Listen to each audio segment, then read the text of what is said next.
बातमी आहे नागपुरातून। नागपुरात सलग चौथ्यांदा भाजपनं महापालिकेत सत्ता मिळवली। महापौर पद अनुसूचित जातीसाठी जर राखीव राहण्याची शक्यता आहे। महापौर, उपमहापौर, स्थायी समिती अध्यक्षपदासाठी चढाओढ पाहायला मिळते। सत्तारूढ पक्षनेता आणि विविध विषय समित्यांसाठी जोरदार फिल्डिंग लावण्यात येते। इच्छुक नगरसेवकांकडून आमदार वरिष्ठ नेतृत्वाच्या भेटीगाठी सुरू आहे। स्वीकृत नगरसेवकांच्या जागांसाठीही मोर्चे बांधणी केली जाते। महापौर निवडीनंतर प्रशासकीय राजवटीचा अंत होणार आहे। फेब्रुवारीच्या पहिल्या आठवड्यात सर्व प्रक्रिया पूर्ण होण्याची शक्यता आहे। अधिक माहिती या संदर्भात घेणार आहोत आमचे प्रतिनिधी तेजस मोहतुरे यांच्याकडून। तेजस, काय घडामोडी घडतायत सध्या महापौर पदाच्या निवडीसाठी नागपुरात?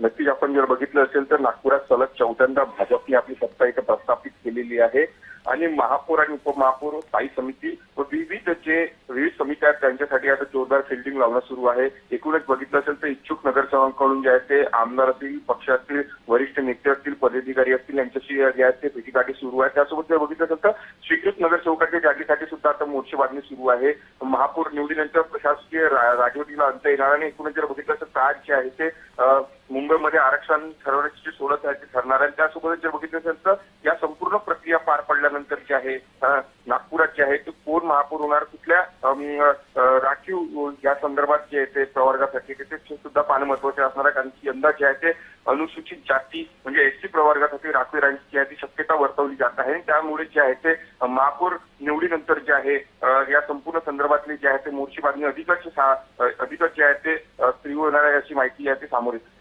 अगदी तेजस, भाजपकडे अनुसूचित जातीसाठी उमेदवार आहे का? कारण मुंबईचं जर समीकरण पाहिलं तर इकडे एसटी प्रवर्गातील कोणताही उमेदवार भाजपकडे नाहीये। नागपूरमध्ये नेमकी काय परिस्थिती आहे भाजपची?